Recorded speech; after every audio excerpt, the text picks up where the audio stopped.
Principal, Madame la députée d'Iberville. Monsieur le Président, l'origine du scandale des garderies libérales est liée à deux décisions clés de la députée de Fabre. Premièrement, faire passer le nombre de places de 9 000 à 18 000 en plein processus d'appel de projet, alors que la ministre savait très bien que les projets additionnels étaient en grande majorité insatisfaisants.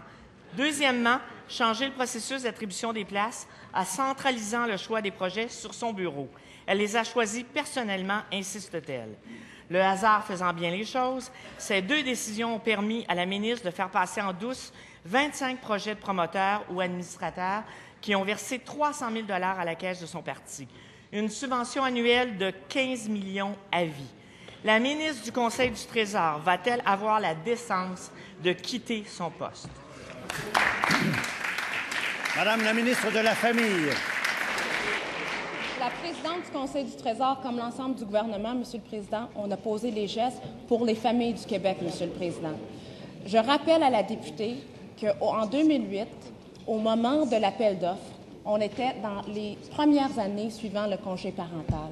Au Québec, on vivait, comme on vit toujours, grâce à la politique familiale généreuse du Québec, une hausse au niveau des natalités au Québec, Monsieur le Président. Effectivement, on l'a reconnu lorsqu'on a procédé à un appel d'offres en avril 2008 pour 9 000 places et de simplement donner un délai de 1 mois pour les promoteurs et n'était pas un délai suffisant, Monsieur le Président.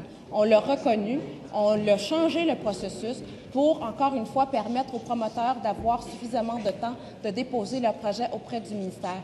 Pour les 15 000 places qui sont en cours, on l'a dit, Monsieur le Président, les promoteurs auront 4 mois. C'est les comités régionaux qui prendront les décisions par rapport à l'analyse et des projets recommandés. Les choses ont changé et je rappelle encore une fois que le vérificateur a dit que le processus était quand même conforme à la loi.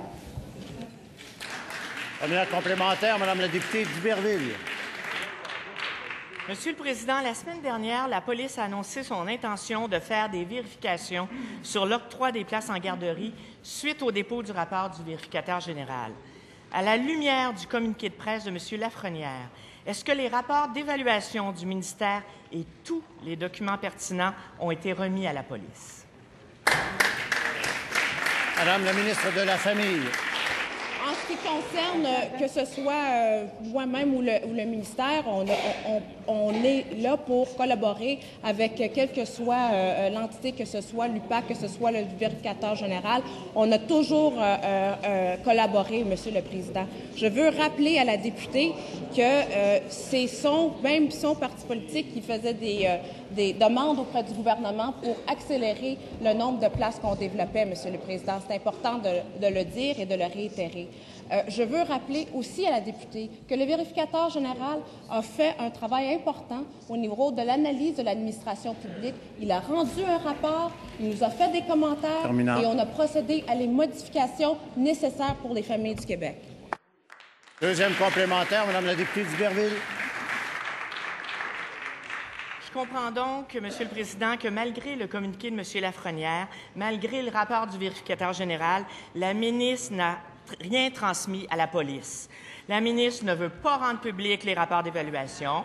La ministre ne transmet pas de documents à la police.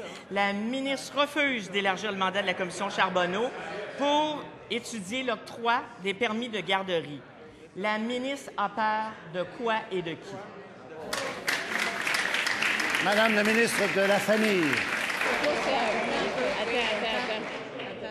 Attends. La députée, elle devrait, je veux dire, à un moment donné, il faudrait, je ne sais pas si je devrais m'adresser à la recherchiste qui écrit la question, Madame la Présidente. Non, c'est Nicolas Girard. Elle devrait surtout écouter les réponses. On a toujours... S'il vous plaît, M. le leader, tout le monde. Monsieur le député de Verchères, Monsieur le leader de l'opposition. Il y a une personne qui a le droit de parole ici dans la Chambre, c'est Madame la ministre de la Famille. Nous l'écoutons.